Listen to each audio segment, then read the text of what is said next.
eu era muito propenso a acreditar no lado das coisas, na transcendência, acreditava nos fantasmas todos e acreditava em coisas, tudo quanto fosse invisível eu achava que estava aí. E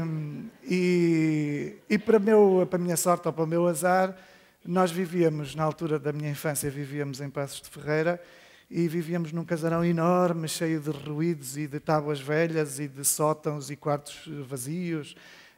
Tínhamos... não interessa. E depois, o que acontece? Senão vou-me perder, isto 10 minutos é muito difícil. E por coincidência, o casarão pertencia a uma senhora que era a Dona Alicinha, coitadinha, que Deus a tenha. A Dona Alicinha, que era uma velhotinha corcunda, que era mais ou menos assim deste tamanhinho, era assim, bem pequenita assim, que dava mais ou menos o meu tamanho de criança, ali dos 7 anitos, e por isso parecia assim uma cachopita assim velha.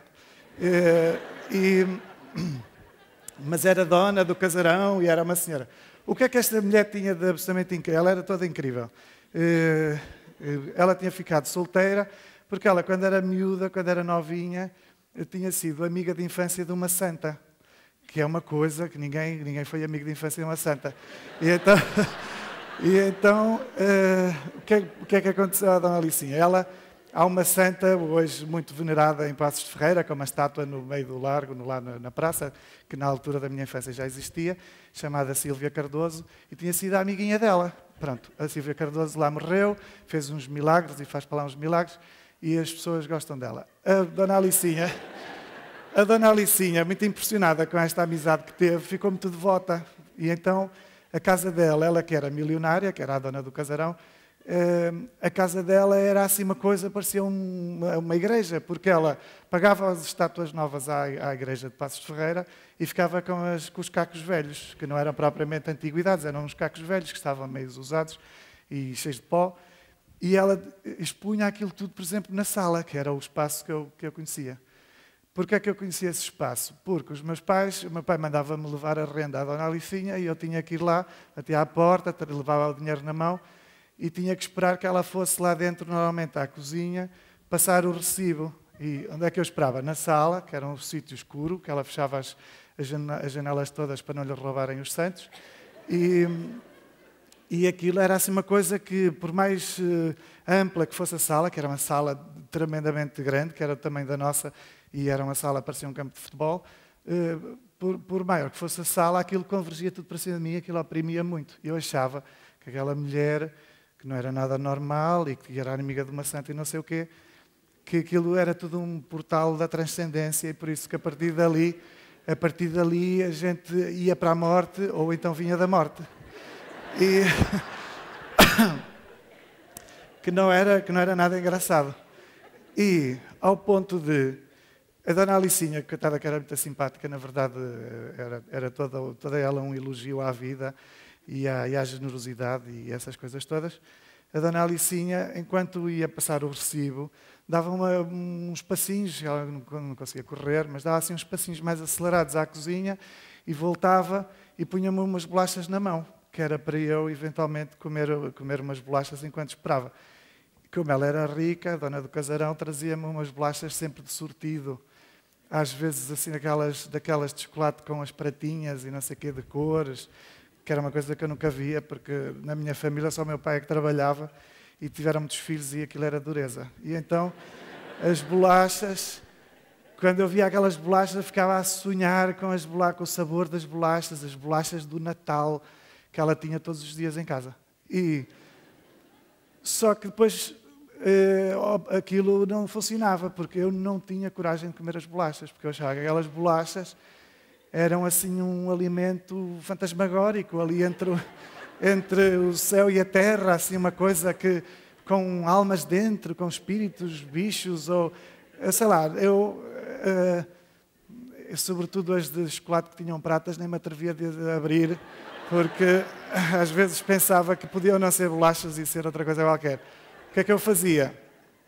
Pegava no recibo, pirava-me acagaçado e ia ao nosso quintal, que era enorme, tínhamos um quintal assim, uma coisa enorme, e ia lá para o fundo, tínhamos um poste de eletricidade daqueles perigo de morte, e que estávamos proibidos de ir para ali, a minha mãe não nos deixava, e eu então ia para lá, para a zona proibida, e tinha um cemitério para as minhas bolachas.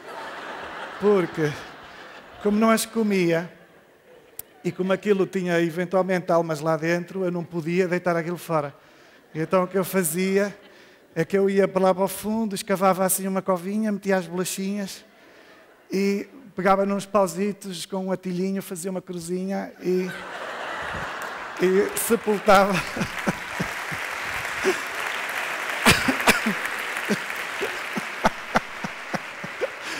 Ai, meu Deus. E pronto, e sepultava as bolachas e fazia ali uma conversa e pensava também no meu irmão, para o meu irmão receber lá as bolachas e estava despachado. O que é certo é que, no meio desta ingenuidade e palermice toda, eu vivia muito atazanado com um problema nas mãos. Tinha as mãos cheias de cravos e feridas horrendas e tinha muitos curativos, andava sempre com curativos e havia alturas do ano em que os cravos rebentavam todos e eu ficava com as mãos em sangue, tinha de andar com as mãos assim estendidas, um bocado à bicho também e andava atazanado com aquilo, e com umas pomadas e não sei o quê, e as dores. E uma tia minha, dessas minhas tias beatas, que é muito querida, a minha tia, uma tia uma vez virou-se à minha mãe e disse assim: ó Toninha, que a minha mãe é Antónia e a malta chama-lhe Toninha. E então dizia assim: ó Toninha, o teu menino tem uma relação tão bonita com as coisas assim de Deus, que tu... E eu ainda não estou a fazer o sotaque porque não tenho coragem. Que tu... Estou a tentar falar assim menos a Porto. Mas... o teu menino tem não sei o quê, que tu, se o levares ao São Bentinho, o São Bentinho faz-lhe um milagre. E nós estávamos nos arredores de Guimarães, onde vivia a minha família na altura, e a minha tia disse: olha, nem é tarde nem é cedo, há ali uma capelinha devota do São Bentinho, de São Bentinho, vamos lá. Porque o São Bentinho, propriamente dito, o verdadeiro, digamos assim, fica no Gerês. Nós fomos ali assim a uma filial.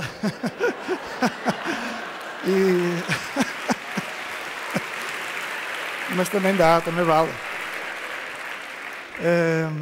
E então fomos e levamos o Bilo. O Bilo era um amiguinho meu, era assim um vizinho das minhas tias, que vivia ali, era da minha idade, e eu quando ia lá à casa das minhas tias brincava com ele. E o Bilo, coitado, vivia ali no meio daquele mundo, era beato. E então fomos os dois, porquê? Porque a minha tia, a ideia dela, era: Bilo, tu entras com o Walter e tu dizes, rezas não sei o quê, passou-lhe assim a receita, rezas isto, aquilo, e esperas para ele repetir. Tu dizes umas palavras e ele repete, e nós fizemos isso. E depois saímos e a minha tia disse, nós rezamos aquilo, é muito compenetrado, porque eu acreditava em tudo, obviamente, e eu com as mãos assim, com as ligaduras e não sei o quê, cheio de dores, e entramos, o Bilo rezou e eu rezei e não sei o quê, acendemos uma vela, viemos embora, a minha tia deu-me uma pagela, e disse assim, logo à noite, antes de dormir: ajoelha-te à beira da Nossa Senhora que a avó te trouxe de Fátima e rezas isto, lês isto que está aqui na pagela, que era, não sei o que era, perdi a pagela, mas era, hoje, quem me dera ter aquela reza. A verdade é que eu rezei aquela coisa à noite, ajoelhei-me, a minha mãe impediu o meu irmão de entrar no quarto, que era para eu poder estar no meu momento, porque nós dividimos o quarto. E eu ajoelhei-me e rezei aquela coisa, não sei o quê, e deitei-me convencido de que São Bentinho me ia ajudar. E a verdade é que no dia seguinte, de manhã, à hora de ir para a escola, acordei com as ligaduras no chão e com as mãos curadas. E não tinha rigorosamente nada, não tinha cicatrizes, não tinha os escravos, não tinha sangue, as ligaduras não tinham sangue, estavam no chão. Eu não as tiraria a dormir, como não tirei durante anos. E fiquei curado, e não tenho sequelas. E os médicos pasmaram, e toda a gente pasmou, que o menino da Dona Antónia tinha tido um milagre. Depois, o que aconteceu foi que as pessoas, isto correu um bocadinho ali os arredores, e na escola, e não sei o quê, correu aquela coisa. E então depois tive umas situações muito estranhas, que eu até abordo um bocadinho isto no meu primeiro livro. que era, as pessoas vinham passar a mão na minha cabeça e dizer coisas esquisitas. Porque achavam que eu que tinha, pronto, que tinha tido uma graça, então vinham pedir, através de mim, uma graça para elas também. E lembro-me de duas situações esquisitas, que foi uma na mercearia do Sr. Pinho, que ficava do lado de lá, onde a gente ia buscar reboçados, do lado de lá da escola, e eu fui ao Sr. Pinho e dei-me reboçados e não sei o quê. E uma senhora disse assim, ai, este é o menino teve a graça de São Bentinho. E o Sr. Pinho disse, pois é, está a ver, olha como ficou não sei o quê. Ainda na semana passada ouvi e ele estava com as mãozinhas todas ligadinhas, coitadinho. Então, a senhora disse assim, ai, Sr. Pinho, não me deixe ir embora, que eu vou buscar a minha filha, porque ela teve um bebê, tem um bebê agora, e ele ainda não fechou a moleirinha. E ainda se lhe mudai a alminha. E então qual era a ideia da mulher? A ideia da mulher é que o bebê, como ainda não tinha a moleirinha fechada, a alma ainda podia mudar. Podia ir embora. Ia embora, vinha outra. E como o bebê, pelos vistos, era um estafermo que berrava a noite toda, a grande ideia da senhora era trazer o bebê à minha beira e eu, naquele momento, ajudar a que a alminha do bebê fosse sossegada, fosse outra, eventualmente. E a verdade é que ela trouxe lá o bebê e eu peguei no bebê e o bebê calou-se. O bebê vinha num furacão por lá fora. E ela disse, pega nele. E eu nunca tinha pegado no bebê, não sabia o que fazer com o bebê. Pega. E eu peguei assim, o bebê estava, estrabuchava e não sei o quê. E eu fiquei assim aterrorizado, a pensar, nem sequer tinha ali o Bilo para rezar comigo. E a verdade é que o bebê calou-se e sossegou. E eu durante vários dias e durante tempos, eu estudei, estive em Passos Ferreira até aos 9 anos, isto aconteceu-me por volta dos 6, 7 anos, e de vez em quando o Sr. Pinho dizia-me, olha, sabes, este menino, dizia às pessoas e dizia-me a mim, este menino curou o bebê de não sei das quais, porque tirou-lhe, não sei o quê, mudou-lhe a alminha, porque ele estava com a moleirinha aberta. E então mudei a alminha a um bebê, que é uma coisa que me orgulha muito. Depois, para acabar, a última coisa, no meio desta coisa toda, para além daquelas, das empregadas da escola, passarem a mão, eu ia a passar e elas assim. E que era um bocadinho irritante. E diziam coisas. E depois houve uma altura também, passado já para aí uns 2 ou 3 anos, já eu estava talvez prestes a vir viver para a Vila do Conde, e a minha mãe tinha uma lojinha que era numa casa de uma senhora que se chamava Dona Maria Guinalda. E a Dona Maria Guinalda tinha lá uma tarde uma senhora sentada ao pé dela, que era muito velhinha, que estava numa cadeirinha. E a velhinha, lembro-me, tinha pai 3 dentes. E não dizia coisa com coisa, estava não sei o quê, e a Dona Maria Guinalda, que virou-se para ela e disse assim, olha, agora está-me a ocorrer aqui uma ideia, aqui o menino da graça, que teve uma graça, é que podia aqui ajudar a dona não sei das quantas, já não me lembro, a senhora velhinha. E então disse, anda cá. Lá fui à beira da senhora e ela pegou-me na mão e não sei o quê, e lá pôs a minha mão na mão da senhora, da velhinha, não sei o quê. E a velhinha, da altura, olha-me assim para as mãos, pega com as mãos dela na minha mão e não sei o quê, e eu ali assim um bocado sem saber onde me meter, e a velhinha começa-me a dar beijinhos nas mãos, e eu, ai, vida minha. E a da altura dá-me assim umas trincadelas com um dente em cima, outro em baixo, e dá-me assim umas trincadelas. E eu pensava, aterrorizado, pensava assim, isto deve ser a santidade, deve ser assim, os santos passam por isto.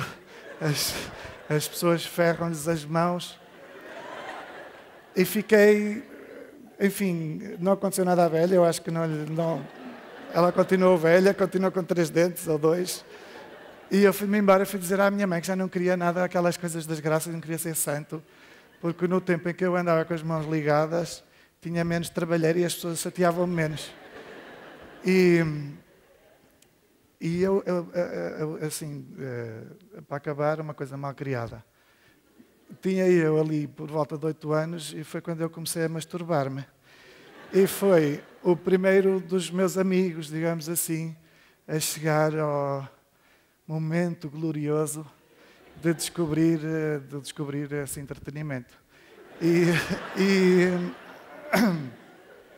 E eu comentava muito com os meus amigos, dizia-lhes que era assim, que era assado, e eles, coitaditos, ainda só faziam xixi, não tinham noção, não sabiam, não percebiam o futuro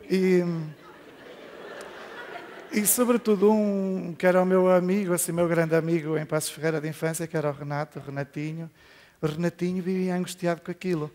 E uma das coisas que eu angustiava era que nós estávamos convencidos de que eu ia crescer e ia ser santo. E por isso, aquela coisa de eu me começar a masturbar não era exatamente o que esperávamos da santidade. E ele, enfim, angustiava-se com aquilo, porque achava que eu estava eventualmente a desperdiçar uma longa carreira nas pagelas. E então um dia, porque eu até ali queria ajudar as pessoas e os animais e as plantas e queria tudo e não sei o quê, e um dia perguntou-me, mas o que era? Porque é que eu fazia aquilo? O que é que tinha assim, não sei o quê? Eu dizia, olha, não sei. Sei que dá-me assim uma coisa, eu nem sabia muito bem, eu fazia aquilo, mas não sabia muito bem o que é que se faria com uma pessoa. Se eu tivesse uma rapariga, fazia-lhe o quê? Não sei. Se calhar não fazia nada diferente do que fazia sozinho, porque não fazia ideia para que servia aquilo. E então eu dizia-lhe isso, que por algum motivo tinha encontrado no corpo um alívio para uma dor profunda, mas que era uma dor que eu inventava. E acho que foi por causa exatamente disso que eu definitivamente preferi ficar com os pés na terra e deixei essa coisa dos milagres e fiquei um cachopo como outro qualquer. Muito obrigado.